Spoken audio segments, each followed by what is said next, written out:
Hello friends, welcome to Defence Matrix. तो सुबह हमने वीडियो अपलोड किया था और बात करी थी कि कैसे ईरान द्वारा रिटेलिएट किया जा रहा है और बैलिस्टिक मिसाइल्स जो हैं ये डिफरेंट फेजेस में ईरान द्वारा लॉन्च किए गए हैं और कई वीडियोस निकलकर सामने आए हैं जिसमें ये बैलिस्टिक मिसाइल्स इसराइल के एयर डिफेंस सिस्टम्स को सरपास करते हुए तल अवीव को स्ट्राइक कर रही हैं।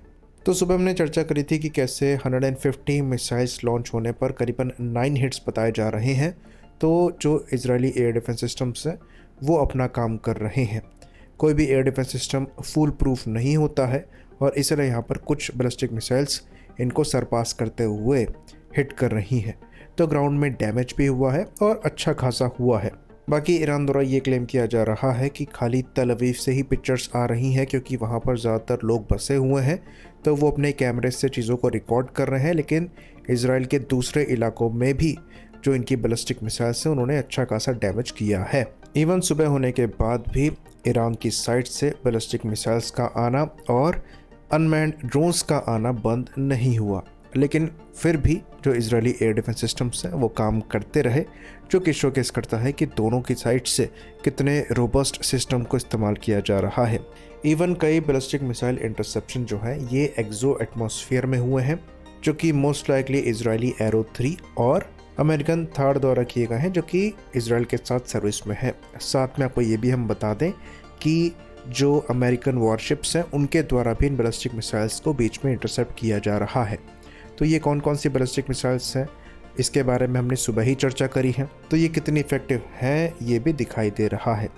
ऑल दो एयर डिफेंस सिस्टम्स काफ़ी अच्छा काम कर रहे हैं, मैक्सिमम इंटरसेप्शन हुए हैं, लेकिन जो मिनिमम मिसाइल्स हिट कर रहे हैं वो अच्छा खासा डैमेज जो है वो इसराइल को पहुंचा रही है। तो क्योंकि इसराइल को इस तरीके से बनाया गया है कि ऐसी सिचुएशन में लोग बंकर्स में चले जाते हैं, इसलिए यहाँ पर कैजुअलिटीज़ जितना डैमेज दिखाई दे रहा है उतना नहीं है। बदले में अगर हम इसराइल के रिटेलिएशन की बात करें तो ये बहुत ज़्यादा प्रिसाइज रहा है और अच्छी खासी डैमेज ईरान को यहाँ पर हुई है।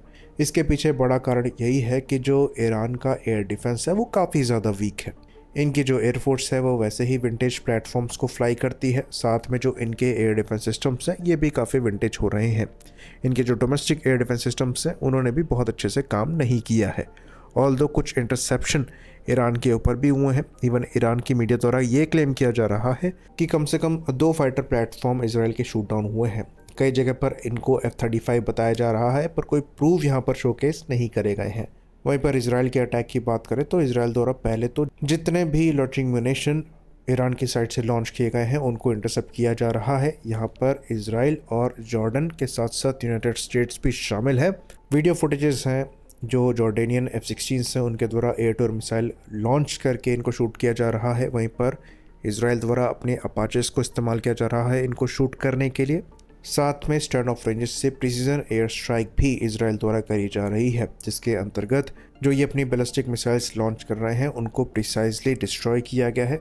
वीडियो प्रूफ्स भी इसराइल द्वारा प्रोवाइड कराए गए हैं जहां पर जो व्हीकल इन मिसाइल्स को कैरी कर रहे हैं उनको डिस्ट्रॉय होता हुआ देखा जा सकता है। साथ में इसराइल द्वारा ईरान की इंडस्ट्रियल साइट्स को भी टारगेट किया जा रहा है ताकि इनकी प्रोडक्शन कैपेबिलिटी को भी हॉल्ट किया जा सके। बाकी मल्टीपल सैम साइट्स को भी निशाना बनाया गया है और इनकी रडार साइट्स को भी निशाना बनाया गया है। जो सैटेलाइट इमेजेस निकलकर सामने आई हैं उसमें आप प्रिसीजन लेवल को देख सकते हैं।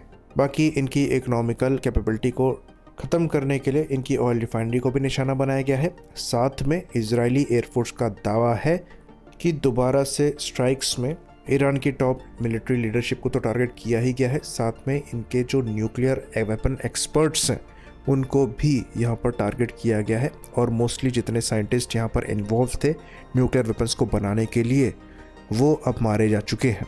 तो इसराइल ने पूरी तरीके से ईरान की कैपेबिलिटी को ख़त्म कर दिया है जिसके अंतर्गत ये न्यूक्लियर वेपन बना सकते थे। तो ओवरऑल अगर आप पिक्चर को देखेंगे तो इसराइल यहाँ पर आपको एडवांटेज की पोजीशन में दिखाई देगा।